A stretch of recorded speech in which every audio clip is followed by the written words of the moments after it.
ಮೆಣಸು ರಸ ಮಾಡುವ ವಿಧಾನ. ಮೆಣಸು 1 ಟೀ ಸ್ಪೂನ್, ಜೀರಿಗೆ 2 ಟೀ ಸ್ಪೂನ್, ಹಸಿಮೆಣಸಿನ್ಕಾಯಿ 4ರಿಂದ 5, ಗುಂಟೂರು ಮೆಣಸಿನ್ಕಾಯಿ 1-2, 1 ಹಿಡಿ ಕರಿಬೇವು, 1 ಹಿಡಿ ಬೆಳ್ಳುಳ್ಳಿ, 2 ಸ್ಪೂನ್ ಧನಿಯಾ ಕಾಳು. ಇಲ್ಲಿ ಒಂದು ಕಡಾಯಿ ಇಟ್ಕೊಂಡಿದ್ದೀನಿ, ಡ್ರೈ ರೋಸ್ಟ್ ಮಾಡ್ಕೊಂಬರೋಣ. ಈಗ ಧನಿಯಾ ಹಾಕಿದ್ದೀನಿ, ಜೀರಿಗೆ, ಮೆಣಸು, ಬೆಳ್ಳುಳ್ಳಿ, ಹಸಿಮೆಣಸಿನ್ಕಾಯಿ, ಬ್ಯಾಡಗೆ ಮೆಣಸಿನ್ಕಾಯಿ, ಇವಾಗ 1 ಹಿಡಿ ಕರಿಬೇವು. ಇದನ್ನು ಡ್ರೈ ರೋಸ್ಟ್ ಮಾಡೋಣ. ಈಗ ಡ್ರೈ ರೋಸ್ಟ್, ಅದು ಸ್ಮೆಲ್ ಬರೋ ಗಂಟ ಡ್ರೈ ರೋಸ್ಟ್ ಮಾಡ್ಕೊಳ್ಳೋಣ. 2 ನಿಮಿಷ ಡ್ರೈ ರೋಸ್ಟ್ ಮಾಡಿದೆ, ಜಾಸ್ತಿ ಉರಿಬಾರ್ದು, ಆಫ್ ಮಾಡ್ಕೊಳ್ಳೋಣ. ಈಗ ಸ್ಟೌವು ಆರಿದ್ಮೇಲೆ ಕುಟಾಣಿಯಲ್ಲಿ ಕುಟ್ಕೊಳ್ಳೋಣ, ಇಲ್ಲದ ಮಿಕ್ಸಿಯಲ್ಲಿ ಗ್ರೈಂಡ್ ಮಾಡ್ಕೊಳ್ಳೋಣ. ತರಿಯಾಗಿ ಮಾಡ್ಕೊಂಡಿರೋದು ಇವಾಗ ಆರಿದೆ, ಅದನ್ನು ಕುಟಾಣಿಗೆ ಹಾಕ್ಕೊಳ್ಳೋಣ. ಕುಟಾಣಿಗೆ ಇವಾಗ ಹಾಕ್ಕೊಳ್ತಾ ಇದ್ದೀನಿ ನೋಡಿ. ಹುರ್ಕೊಂಡಿರೋದು ಕುಟಾಣಿಗೆ ಹಾಕ್ಕೊಂಡು ಕುಟ್ಕೊಂಬರ್ತೀನಿ. ಈಗ ನೋಡಿ, ಈ ಥರ ಕುಟ್ಟಿದ್ದೀನಿ ನಾನೀಗ. ಇದನ್ನು ಈಗ ಒಗ್ಗರಣೆ ಮಾಡ್ಕೊಳ್ಳೋಣ. ಇವಾಗ ಸ್ಟವ್ ಮೇಲೆ ಪಾತ್ರೆ ಇಟ್ಟಿದ್ದೀನಿ, ಅದು ಸ್ವಲ್ಪ ಕಾದ ಮೇಲೆ ಎಣ್ಣೆ ಹಾಕ್ಕೊಳ್ಳೋಣ. ಈಗ ಪಾತ್ರೆ ಕಾದಿದೆ, 1-2 ಟೀ ಸ್ಪೂನಷ್ಟು ಎಣ್ಣೆ ಹಾಕ್ಕೊಳ್ಳೋಣ, ಸಾಕು ಒಗ್ಗರಣೆಗಾಗೋಷ್ಟು. ಒಗ್ಗರಣೆ ಮಾಡೋಕ್ಕೆ ಸಾಸಿವೆ, ಒಣಮೆಣಸಿನ್ಕಾಯಿ 1-2ರಿಂದ 3, ಕರಿಬೇವು, ರುಚಿಗೆ ಬೇಕು ಅಂದರೆ ಹಾಕ್ಕೊಳ್ಳಿ, ಇದು ಕಾಯಿ ತುರಿ, ಟೊಮೊಟೊ.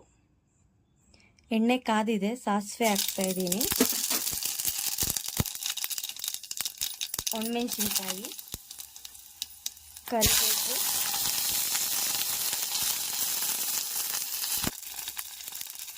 ಕೊಬ್ಬರಿ ತುರಿ. ಇವಾಗ ಕೊಬ್ಬರಿ ಹಾಕಿದೆಯಲ್ವ, ಅದನ್ನು ಸ್ವಲ್ಪ ಫ್ರೈ ಮಾಡ್ಕೊಳ್ಳೋಣ. ಟೊಮೊಟೊ ಹಣ್ಣು ಹಾಕಿ ಫ್ರೈ ಮಾಡೋಣ.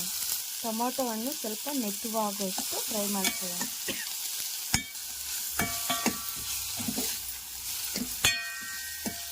ಹುಣಸೆಹಣ್ಣು ನೆನೆಸ್ಕೊಂಡಿದೆ, ಕಿವುಚ್ಕೊಂಡು ಹಾಕ್ಕೊಳ್ಳೋಣ. ಈಗ ಟೊಮೊಟೊ ಈಗ ಸ್ವಲ್ಪ ಮೆತ್ತವಾಗಿದೆ, ನಾವು ಹುಳಿ ಟೊಮೊಟೊಗೆ ಹಾಕ್ಕೊಂಡ್ರೆ ಹುಣಸೆಹಣ್ಣು ಏನೂ ಅವಶ್ಯಕತೆ ಇರಲ್ಲ.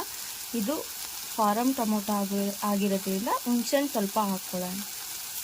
1/4 ಸ್ಪೂನಷ್ಟು ಅರಿಶಿನ ಹಾಕ್ಕೊಳ್ಳೋಣ, ಸಾಕು. ಅರಿಶಿನ ಸ್ಮೆಲ್ ಹೋಗೋ ಗಂಟ ಹುರ್ಕೊಂಡು ಆಮೇಲೆ ಹುಣಸೆ ಹುಳಿನ ಹಾಕ್ಕೊಳ್ಳೋಣ. 3ರಿಂದ 4 ಟೊಮೊಟೊ.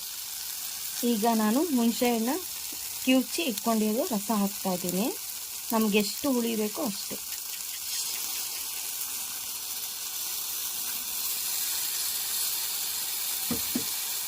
ಈಗ ಹುಣಸೆ ಹುಳಿ ಹಾಕಿದ್ದೀನಿ, ಸ್ವಲ್ಪ ಅದು ಹಾಕಿ ಹುಳಿ ಅಂಶ ಹೋಗೋ ಗಂಟ ಫ್ರೈ ಮಾಡ್ಕೊಳ್ಳೋಣ.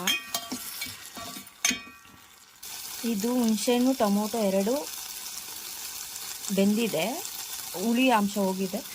ಇವಾಗ ನಾನು ನೀರು ಹಾಕ್ತಾ ಇರೋದು 1.5 ಲೀಟ್ರಷ್ಟು, ನಾನು 4 ಜನಕ್ಕಾಗಷ್ಟು ರಸ ಮಾಡ್ತಾ ಇರೋದು. ನೀರು ಹಾಕಿದ್ದೀನಿ. ಈಗ ಕುಟ್ಕೊಂಡಿದ್ರಲ್ವ ಆ ಮಸಾಲೆನ ಈಗ ಹಾಕ್ಕೊಳ್ಳೋಣ. ಈಗ ಮಸಾಲೆ ಹಾಕ್ಕೊಳ್ತಾ ಇದ್ದೀನಿ. ಈಗ ಮಸಾಲೆ ಹಾಕಿದೆಯಲ್ಲ, ಸ್ವಲ್ಪ ತಿರುಗಿಸ್ಕೊಡೋಣ.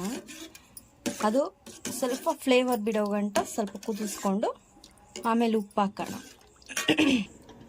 ಈಗ ರಸ ಕುದೀತಾ ಇದೆ, ರುಚಿಗೆ ತಕ್ಕಷ್ಟು ಉಪ್ಪು ಹಾಕ್ಕೊಳ್ಳೋಣ.